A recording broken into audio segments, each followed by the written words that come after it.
Understanding how an environment presses and affords a person's ability to participate in daily occupations is one of the things we do as a therapist.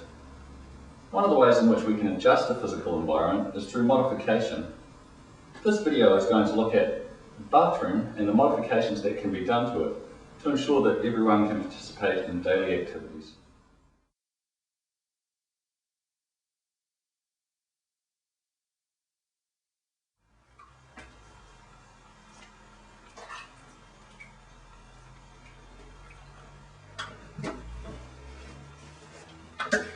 I was thinking, there's many daily activities that I do, but how would I manage to do these things if I was in a wheelchair?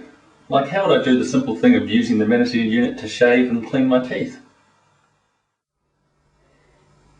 That's a really good question, but I think first we need to take a step back and look at how to access the bathroom so you can do these things. You need to have a doorway that's at least 800 millimeters wide. Once inside the bathroom, there must be enough room to move around. It requires a turning circle of 1500 millimeters in diameter. Now that we've covered this section, we can move on to the vanity unit. For a wheelchair user to be able to access a vanity unit, there must be a clear space underneath, and it is suggested that the working surface height should be 760 millimeters. The taps must also be within reach, and it is suggested that they'll put 500 millimeters away from the edge of the surface. The mirror should run from the bottom of the vanity unit upwards. So I guess the vanity unit would look something like this.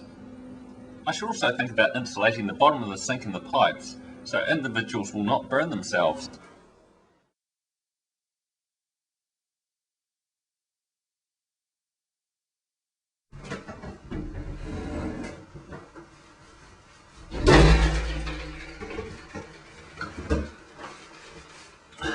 That's great, but what happens if I wanted to have a shower? I've got a door and a lip here. It's going to make it hard for me to get in.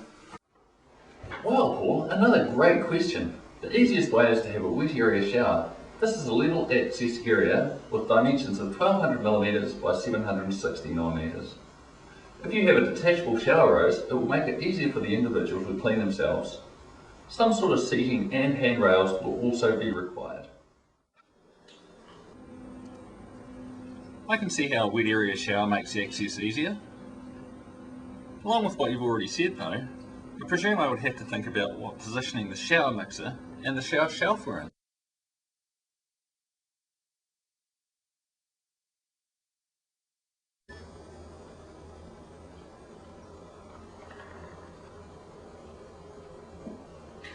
So I was thinking, if I'm a wheelchair user and I need to get on the toilet, I'll probably need about 1500 millimeters of clear space here so I can position myself beside it. I'll need a handrail to help myself on with 40 to 65 millimeters of clear space so I can get my hand in behind there. I'll also have to think of the positioning of the toilet roll holder so it's easy to access without having to move.